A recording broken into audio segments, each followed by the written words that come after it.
Hi, welcome to Sonic Sunday School. This week, wasn't sure what to do, so I decided to talk about some of my older guitars. I used to play in a band that played out really quite often, a few times a month. I know to some working bands that's not a lot, but for the hobbyists, that's 2 or 3 times a month's a lot. So anyway, I decided I wanted a couple of stage guitars, and I kind of wanted them to both be really similar, if not the same. Just in case I broke a string, it's the exact same thing. 2 really versatile guitars. The way that we were playing was we weren't using guitar amps. We were using effects processors directly into the PA system. So we were really using the processors kind of as amp simulators. So you didn't need to have a bunch of different guitars to get a bunch of different sounds. What you needed was something really versatile. And one day, I was driving down the road, and I heard on the radio a commercial for Sam Ash. And they were having a sale on Squier Strats.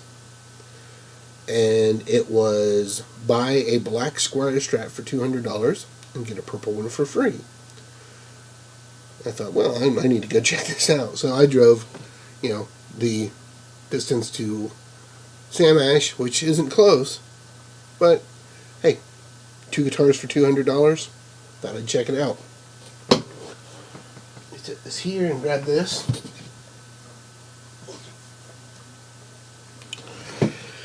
So I went and I bought this black Squier Strat. And I got this purple Squier Strat for free. So $200, I got 2 guitars. That's pretty good. Had no complaints there. However, they were standard Squier Strats. And if you look at this, you can tell that this is no longer a standard Squier Strat. But what I did was, I didn't have a whole lot of cash, and I just spent $200 on a couple of guitars. So they stayed stock for a few months. The original necks were pretty terrible. The fretwork was awful. There were all kinds of dead spots, and there was fret sprout. But when I bought them, I knew that they were going to be platforms for modification, so that didn't bother me too much. I already kind of knew what I was going to do. So what I did was, after I saved up some money, I ended up going onto Carvin's website, and I bought a couple of Carvin necks. So now I've got, a maple neck. It's got the graphite rods down each side of the neck, so super stable. Ebony fingerboard, great fretwork, and since I play a lot of rock stuff, I had previously had a Carvin bolt that had a twin blade in the bridge, and I really like that pickup. It might be one of my favorite pickups, especially for versatility. So I went ahead and bought a couple of the twin blades to put in the bridge. Now I did leave the electronics and everything else stock because I figured I'd just replace it as needed, and so far I haven't needed. So that's kind of nice. I knew that it didn't really matter a whole lot about the bridge because I was going to lock them down, so I've got 5 springs in the back, and it's basically a fixed bridge. So that didn't matter a whole lot. It does have Carvin tuners on it, and I've got, my live guitars that if I break a string, I've got another one just like it. So basically, for several shows, I just took 2 guitars. Because with this pickup, these are pretty versatile guitars. Didn't have any issue, since we were using the processors, of playing anything from, Billy Idol, Cheap Trick, Metallica, all of it with the same setup. So that was really nice. I really like these guitars. They play great too.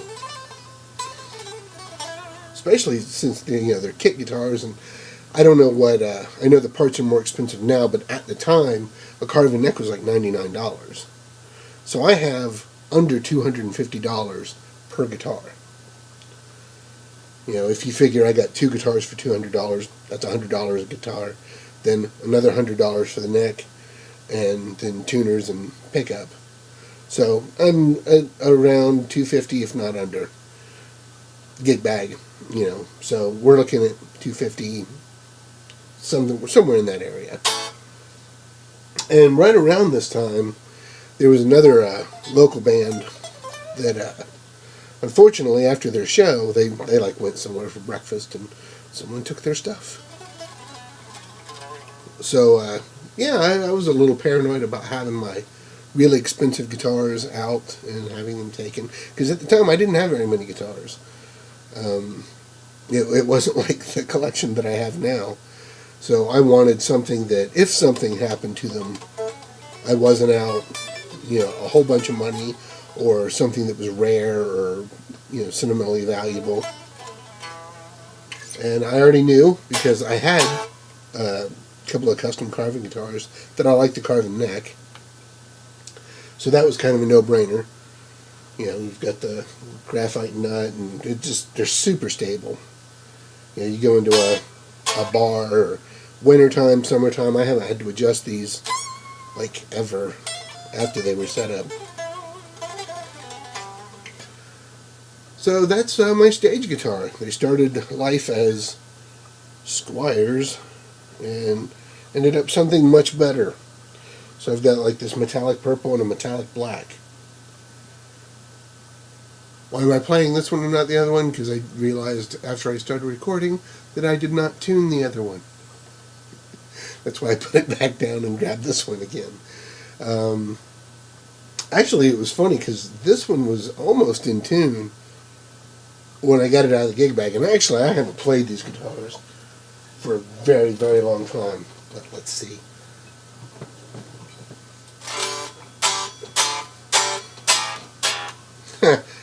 Imagine that. They're still in tune. And it's been a long time since I've played these. And the strings on these are just ancient. I really need to restring them and start playing them again, but that's one of the things about when you get a large guitar collection is there aren't enough strings and there aren't enough time to restring everything. If you're doing all that, you're never playing. But anyway,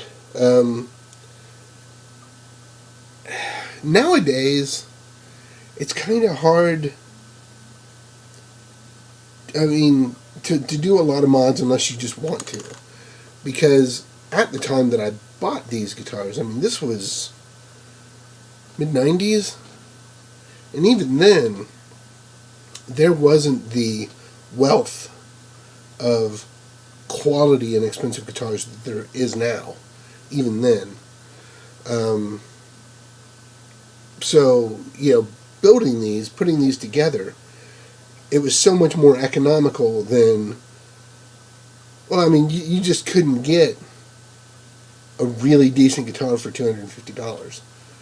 You would have to shop for it, and it might not be exactly what you wanted if you did find something quality.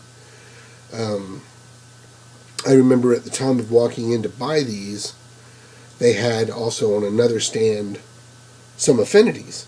And this was back when the Affinities were the really thin-bodied, only top string loading. And I remember seeing that and thinking, wow, I'm never going to own an Affinity. Well, now, 20 years later, one of the guitars I play the most is an Affinity because it's basically just a Strat now. it's not a cheap piece of crap. If you watch my video on affinities, you'll understand what I mean. There are some that are still kind of toy-like. But anyway, yeah, I used to mod guitars and make Frankenstrats all the time. I've got several. And these are just a couple that I used for live. And, yeah, I was really happy with them. I really, really, really like this pickup. I've got it in like 4 guitars. And the carving bolts that I have, I actually have them in all 3 positions. It's a good sounding pickup in all positions, which is unusual. But I didn't have anything else to talk about this weekend, so I just thought I'd dig out a couple of my old live guitars and talk about them a little bit. Well, I hope it was at least entertaining. And I guess that's all I have for this week. So until next time, keep playing, keep having fun, and I'll see you next time.